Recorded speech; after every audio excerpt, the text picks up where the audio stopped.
नमस्कार, मैं हूं आपके साथ मयंक। आज 3 मई है। हॉर्मूज और ईरान में हालात कैसे हैं, अमेरिका के ब्लॉकेड के क्या हाल हैं, इन सब खबरों पर हम चर्चा करेंगे। लेकिन आज मैं शुरुआत एक ऐसी खबर से करना चाह रहा हूं जो हो सकता है आपने सुनी हो।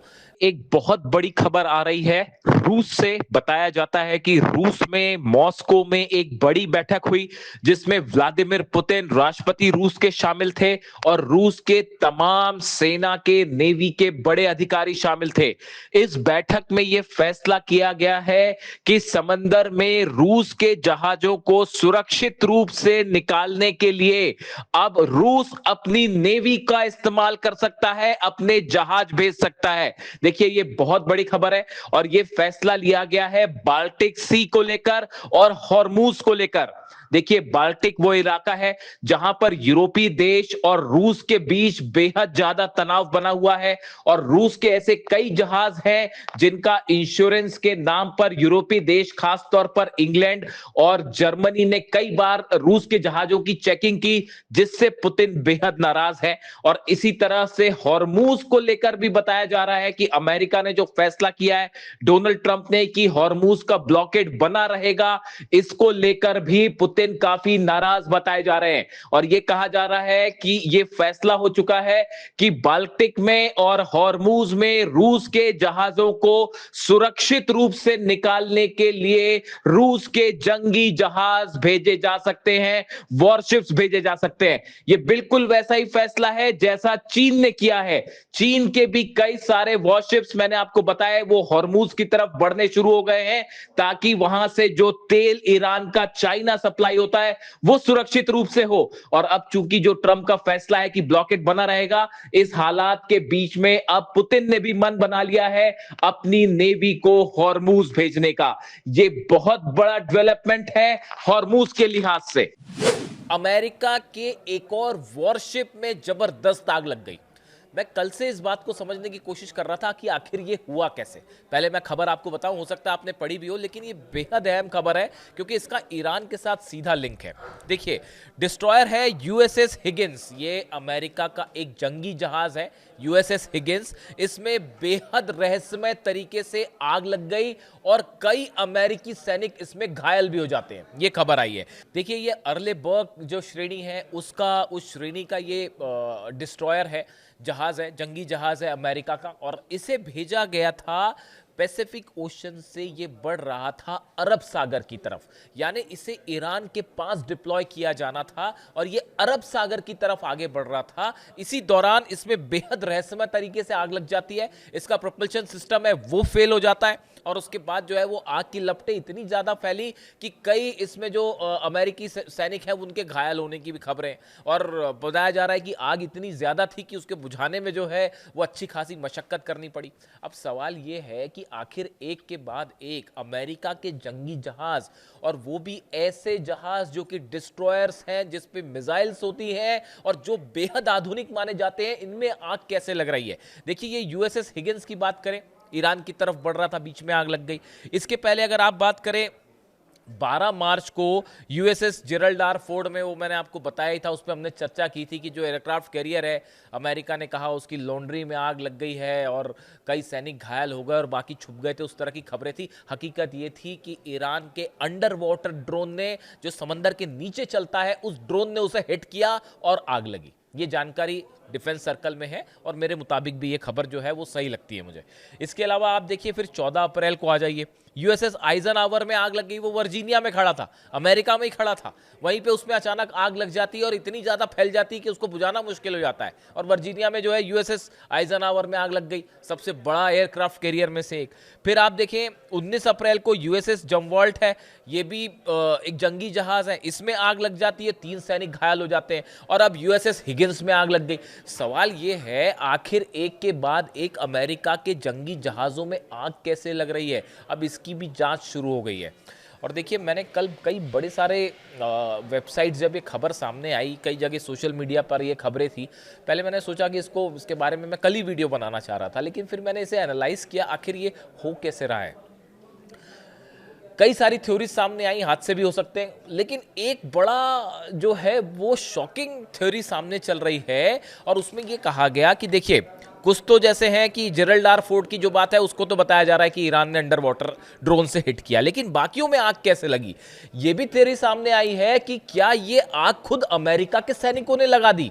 ऐसी भी एक थ्योरी चल रही है और इसके पीछे की वजह यह बताई जा रही है कि अमेरिका के कई सैनिक ये नहीं चाहते कि उनकी तैनाती जो है वो हॉर्मूज में हो, ईरान में हो। वो ईरान से जंग करने को राजी नहीं है क्योंकि वो ये नहीं चाह रहे कि हमको वहां हॉर्मूज में भेजा जाए। तो क्या ये आग खुद अमेरिका के ही कुछ सैनिकों ने लगाई है इन जहाजों पे? इसकी भी इस एंगल से भी जांच हो रही है। बड़ा ये हैरान करने वाली थ्योरी सामने आई है। देखिए, कई लोग इसको ये भी कह रहे हैं कि अमेरिका की सेना की बगावत है। देखिए, जब ये जंग शुरू हुई तब इस तरह की कई ओपिनियन सामने आए थे कि बड़ा एक वर्ग ये चाहता है कि ईरान से जंग ना की जाए, ईरान के पास जो है वो जंगी जहाज ना भेजे जाएं, इस तरह की भी खबरें थी। और कई अमेरिकी सेना के कई ऐसे जनरल थे जिन्होंने खुल के इस बात का विरोध किया था कि हमें ईरान से जंग नहीं करनी चाहिए, वरना हम लंबी लड़ाई में फंस जाएंगे और उसके बाद हम जीत भी नहीं पाएंगे और मामला खिंचता चला जाएगा। देखिए, वही हो भी रहा है। अब ऐसे हालात में ये जो जंगी जहाज में आग लग रही है, आप देखिए डिस्ट्रॉयर यूएसएस हिगिंस हो गया, या आप बात करें जामवर्ल्ड की बात करें या आइजन, ये ऐसे जहाज हैं जिनमें आग लग जाए और अमेरिकी सैनिक घायल भी हो जाएं, उनको छुपना पड़े, भागना पड़े, ये बड़ा हैरान करने वाला है। तो इसकी सब एंगल से जांच हो रही है। जिसको ईरान ने हिट किया वो हिट किया, लेकिन बाकी जो रहस्यमय जांच आग लगी है उसकी भी जांच ये हो रही है कि आखिर भाई ये आग कैसे लग जा रही है और कहीं ये अमेरिकी सैनिक ही तो नहीं लगा रहे, ईरान की पे जंग करने से डर रहे हैं, वहां नहीं जाना चाहते तो अपनी शिप में आग लगा दी। इस एंगल से भी जांच हो रही, कुछ ऐसे भी चर्चाएं हैं सोशल मीडिया में। इसके अलावा देखिए, आगे बढ़ते हैं, जो अगली खबर आ रही है, अहम खबर, हॉर्मूज को लेकर बड़ा डेवलपमेंट है और दूसरी तरफ अमेरिका ने एक बड़ी डील की है अरब देशों के साथ। इसके बारे में आपने शायद सुना भी हो। यूएई, कतर, कुवैत, इन सब देशों के साथ, इजराइल से क्या डील करना, वो तो एक ही चीज़ है, अमेरिका और इजराइल। यूएई, कतर, कुवैत, इन सब देशों को करीब 9 अरब अमेरिकी डॉलर के हथियार प्रोवाइड करने जा रहा है अमेरिका, और ये डील हो चुकी है ऐसा बताया जा रहा है। इसमें सबसे बड़ी डील जो है वो कतर के साथ है, जिसको पेट्रियट मिसाइल्स दी जाएंगी। 5 बिलियन के जो है, बिलियन डॉलर्स के जो है वो पेट्रियट सिस्टम और दूसरे मिसाइल्स प्रोवाइड की जाएंगी। कुवैत को इंटीग्रेटेड बैटल कमांड सिस्टम जो है वो दिया जा रहा है। यूएई को प्रिसीजन किल वेपन्स दिए जा रहे हैं। ऐसे करके करीब 9 बिलियन डॉलर्स की ये डील है अरब के साथ। देखिए, अब ये समझना पड़ेगा, पहले जितने बेसिस थे वो सब के सब तबाह हुए, अमेरिका का अच्छा खासा नुकसान हुआ। मैंने आपको पहले ही इस बात से कहा था कि इसकी वसूली भी अमेरिका अपने ही हथियार बेचेगा इन्हीं अरब देशों को और इन्हीं से ही इस युद्ध का खर्चा निकालेगा, और यही कहानी अब शुरू हो चुकी है। एक बार फिर अरब देशों को वही हथियार दिए जा रहे हैं। कौन से हथियार? जिनको ईरान तबाह कर चुका है, वो पेट्रियट सिस्टम जो कि फेल साबित हो गए। जब एक बार फेल हो गए तो वो दूसरी बार अगर दुबई पर हमला होता है या अबू धाबी पर हमला होता है या कतर पे हमला होता है या सऊदी, तो ये डिफेंस सिस्टम कैसे रक्षा कर पाएंगे?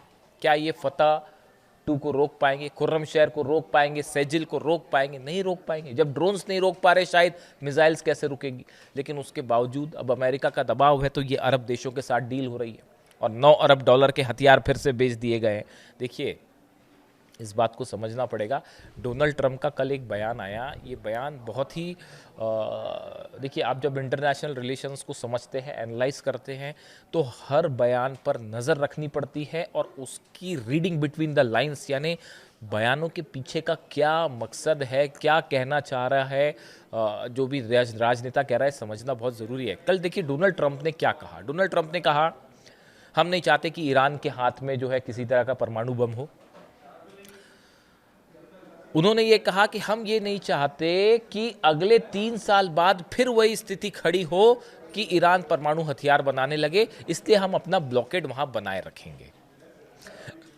डोनाल्ड ट्रंप का ये कहना कि 3 साल बाद फिर से वही स्थिति बन जाए, ये इस बात की ओर इशारा कर रहा है कि अमेरिका एक बार फिर अरब को लेकर, ईरान को लेकर उसी नीति पर आगे बढ़ रहा है कि अगर आज हमला नहीं होगा तो कुछ समय बाद हमला होगा, लेकिन यूरेनियम के मुद्दे पर, परमाणु मुद्दे पर जंग होनी तय है।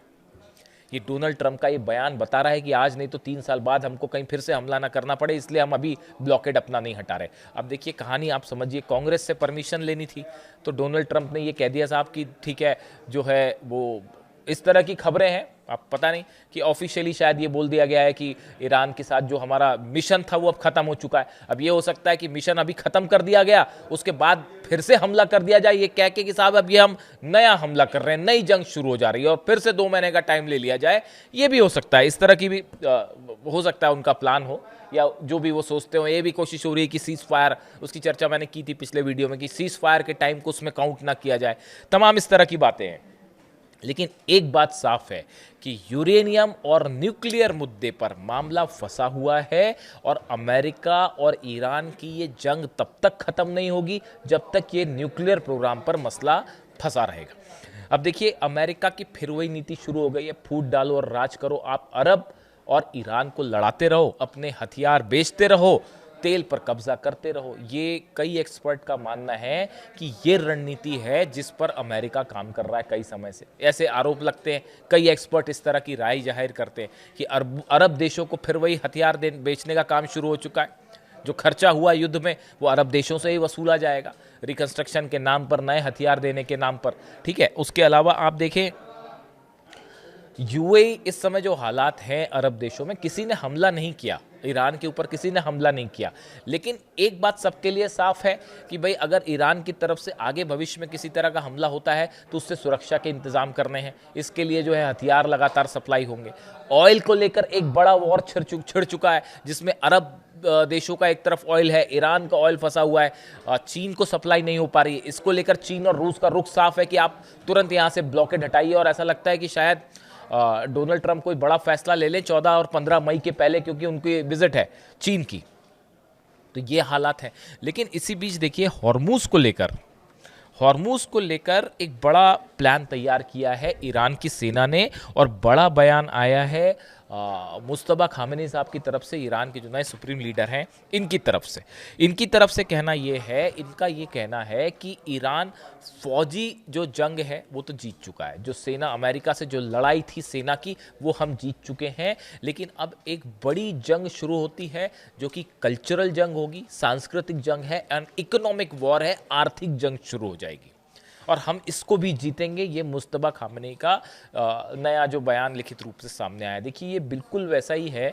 मैं एक स्पीच की अक्सर जिक्र करता हूँ, फिर से दोहराता हूँ। अली खामेनी साहब एक एड्रेस कर रहे थे कुछ स्टूडेंट को, और शायद लॉ से जुड़े और साइंस से जुड़े कुछ स्टूडेंट सामने बैठे थे, प्रोफेसर सामने बैठे थे। उस दौरान अली खामेनी साहब ने इस बात को कहा था कि हमारी जंग अमेरिका से सिर्फ हथियारों की जंग नहीं है, ये जंग है अमेरिका जिस तरह से हमारे देशों के बल्कि कई देशों के रिसोर्सेज पर कब्जा करना चाहता है, उनकी संस्कृति को नीचा दिखाना चाहता है, उस पर एक कल्चरल हेजेमनी स्थापित करना चाहता है, यानी अपने विचारों को, अपने वैल्यूज़ को, अपने सोचने के तरीकों को ईरान पर थोपना चाहता है। ये जंग उसके खिलाफ है। इसीलिए उन्होंने हमेशा कहा कि ईरान की कल्चर पर, ईरान के मूल्यों पर, इस्लामिक रेवोल्यूशन के जो सिद्धांत हैं इस पर हमारे देश को गर्व होना चाहिए। ये बात हमेशा अली खामेनी साहब कहते रहे। और आज मुस्तबा खामेनी का जो पिछला बयान आया है ये बिल्कुल उसी ट्रैक पे है। आप देखिए जो ईरान से इंटरनल खबरें हैं उसके मुताबिक ईरान की सेना एग्जैक्टली उसी पॉलिसी पर, उसी एग्रेशन के साथ आगे बढ़ रही है जो अली खामेनी साहब चाहते थे। उनके रहते ईरान ने जो रुख अपना रखा था। आप देखिए चाहे इजराइल पर हमला करना हो, जिस तरह से हिजबुल्लाह के अलग अलग लीडर्स को निशाना बनाया गया, लेबनान पर हमला किया गया, तो ईरान ने उसमें बदले की कार्रवाई की और इजराइल पर हमला किया। ये वो रणनीति थी कि आप हमेशा दुश्मन से एक स्टेप आगे रहें। और इसी नीति को अब जो नए बयान सामने आ रहे हैं मुस्तबा खामेनी के या ईरान के सेना के जो चीफ हैं आरजीसी के अहमद वाहिदी साहब, इनके बीच में आप देखिए एक तो मुस्तबा खामेनी हो गए, अहमद वाहिदी साहब हो गए और ईरान के विदेश मंत्री अब्बास अराक्ची साहब, इन तीनों के बीच में बहुत अच्छा समन्वय है और तालमेल है। और जो बात सेना आगे रखना चाह रही है उसको अब्बास अराक्ची साहब विदेशों में हर जगह रख रहे हैं। यानी देखिए ये 3 सत्ता के केंद्र ऐसे हैं इस समय ईरान में जो बेहद अहम है। मैं बड़े सोच समझ के इन तीनों का नाम ले रहा हूँ और मैं जो कहना चाह रहा हूँ आपको समझना पड़ेगा, ईरान से जो खबरें आ रही हैं उसको लेकर इस समय ये जो कॉम्बिनेशन चल रहा है, विदेश मंत्री अब्बास अराक्ची, सेना प्रमुख और सुप्रीम लीडर, इन तीनों के बीच में बेहद अच्छा समन्वय देखने को मिल रहा है और ईरान के हर फैसले इन तीनों के स्तर पर लिए जा रहे हैं। उसको अब्बास अराक्ची साहब बाहर देशों के सामने भी बेहद खूबसूरती के साथ रख रहे हैं। अब देखिए, हॉर्मूज को लेकर जहां तक प्लान है, ये जो जहाज जल रहे हैं अमेरिका के, इस बीच बताया जा रहा है कि एक बड़ी रणनीति सामने आई जो ईरान की सेना की रणनीति है। देखिए, हॉर्मूज में जहाज खड़े हुए हैं अमेरिका के, और जब तक ये जहाज खड़े हैं तब तक किसी भी वक्त कुछ भी हो सकता है, कभी भी हमला किया जा सकता है। और अगर हॉर्मूज में ये जहाज ज़्यादा दिन तक खड़े रहते हैं तो ईरान की तरफ से प्लान तैयार किया गया है कि कैसे ये अमेरिका के ब्लॉकेड को तोड़ा जाए। देखिए, पहली संभावना यह है कि अगर हमला ईरान के ऊपर हमला करता है अमेरिका और हॉर्मूज में किसी भी तरह से जहाज अंदर आने की कोशिश करते हैं। देखिए, हॉर्मूज का जो इलाका है ये बेहद सकरा है, ज़्यादा चौड़ा नहीं है। अगर यहाँ पे बड़े फाइटर डिस्ट्रॉयर्स जो आते हैं, अमेरिका के जहाज अगर एंटर करते हैं तो इनको यहाँ पर किसी भी तरह का टर्न लेने में एक बड़ा एरिया चाहिए होगा, या वो टर्न लेते हैं तो उनमें काफ़ी वक्त लगेगा। अगर किसी भी तरह का मूवमेंट होता है तो ये वो समय है जिसमें ईरान की सैकड़ों छोटी बोट्स जो हैं, जो कि समस्या बनी हुई है अमेरिका के लिए, वो एक साथ मिलकर हमला कर सकती है, जो पहली रणनीति है। दूसरी रणनीति ये है कि ईरान के जितनी पनडुब्बियां हैं वो टॉर्पीडोज के जरिए इन जहाज़ों को निशाना बनाएं। और तीसरी तरीका ये है कि जो अबू मेहदी मिसाइल्स हैं वो सब जितने द्वीप हैं सब पर तैनात कर दी गई हैं, चाहे अबू मूसा हो, चाहे केशम आइलैंड हो, चाहे खार्ग हो, इन सब जगह अबू मेहदी मिसाइल्स जो हैं वो तैनात कर दी गई हैं। क्योंकि अबू मेहदी के तीनों वर्जन है ईरान के पास, वो शिप से भी फायर हो सकती है, वो ज़मीन से भी फायर हो सकती है, और बताया ये भी जा रहा है कि उसका इस्तेमाल जो है वो ऐसी जगह से भी किया जा सकता है, ज़मीन के अंदर से कहीं से भी निकल के फायर की जा सकती है, यानी टनल से भी फायर की जा सकती है। ये सब वर्जन मौजूद हैं। तो यानी अमेरिका के ब्लॉकेड को लेकर अब ईरान की सेना की तरफ से एक बड़ा प्लान तैयार है। अगर हमला अमेरिका की तरफ से होता है तो कैसे जहाज़ों को जलाया जाए, कैसे जहाज़ों को तबाह किया जाए, उसका प्लान तैयार है। और दूसरी तरफ से ये भी कहा जा रहा है कि ये ब्लॉकेड अगर ज़्यादा दिन तक रहता है और अगर ईरान को इससे नुकसान, देखिए ऑयल, मैं आपको पहले ही बता चुका हूँ, ऑयल रिजर्व्स तेज़ी से फुल हो गया है ईरान का। ऑयल सप्लाई करना ज़रूरी है, वरना सब पाइपलाइंस को नुकसान होगा, तेल के कुओं को नुकसान होगा। इस सूरत हाल में ईरान ने ये प्लान भी तैयार कर लिया है कि कैसे अमेरिका का ब्लॉकेड तोड़ा जाए। इसके लिए तमाम टनल से वो मिसाइल्स निकाल ली गई हैं जो अब तक इस्तेमाल नहीं की गई थी, चाहे वो फतह सीरीज़ की मिसाइल हो, चाहे वो खुर्रम शहर हो, चाहे सेजिल हो। ये सब मिसाइल्स को तैनात भी कर दिया गया है लॉन्च पैड्स पे, और सब निशाने पर है अमेरिका के जहाज़।